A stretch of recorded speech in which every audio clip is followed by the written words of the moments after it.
नमस्कार. नमस्कार. आता आपण दिनकर मोरे यांच्या सोयाबीनच्या प्लॉटवर आलेलो आहेत.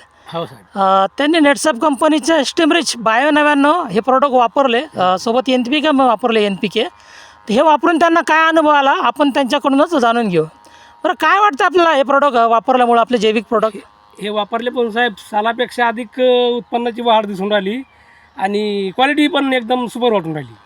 बरं, याच्या किती फवारण्या घेतल्या तुम्ही? याच्या साहेब 2 फवारण्या झाल्या आतापर्यंत आमच्या. 2 फवारण्या. बाकी प्लॉट वगैरे एकदम सुपर आहे. सुपर आहे. बरं, बाकीचे जे इतर शेतकरी आहे त्यांचा प्लॉट आणि तुमचा प्लॉट काय वाटतं तुम्हाला? थोडासा फरकच वाटतो. म्हणजे आपला प्लॉट चांगला उठावदार वाटतो. ठेवदार वाटतो, काळून खेळ वाटतो, पुन्हा फुलपात एकदम बरं वाटतं त्याला. बरं, दरवर्षी तुम्ही जे सोयाबीन घेता त्याच्यात आणि याच्यात काय फरक जाणवतो? बाबा लय फरक जाणवून राहिला. बरं, आता हे आपले जे स्टीमरिच आणि बायो 99 हे जे प्रोडक्ट तुमच्याकडे हे वापरल्यामुळं तुम्हाला आता कसा अनुभव वाटतो? एकदम काळून खेळ वाटतं, पिकन भरदार वाटते. बरं, याच्या किती फवारण्या घेतल्या आपण? 2 फवारण्या घेतल्या साहेब. 2 फवारण्या. हां. बरं, आता पानं वगैरे पण याचे खूप छान आहेत. आपण पानं बघू याचे. हो, पानं एकदम छान आहे.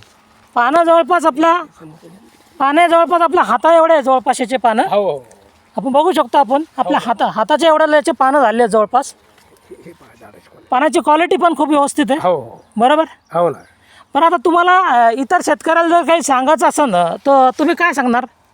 आम्ही सांगणार की बुवा हे बायो कंपनीवाल्याचं जर बजेट आपण घेतलं औषधीचं तरी आपण नक्कीच काही ना काही नफा मिळू शकतो. म्हणजे कमी खर्चात आपलं उत्पन्न जास्त निघू निघू शकतो. शकतं. जमिनीचा पोत पण सुधारतो. हो ना. आहे की नाही? हो. आणि सगळ्यांनी जैविक औषधं हे वापरायला सुरुवात पाहिजे. करा. हो. बरोबर. मुलाखत दिल्याबद्दल धन्यवाद. धन्यवाद.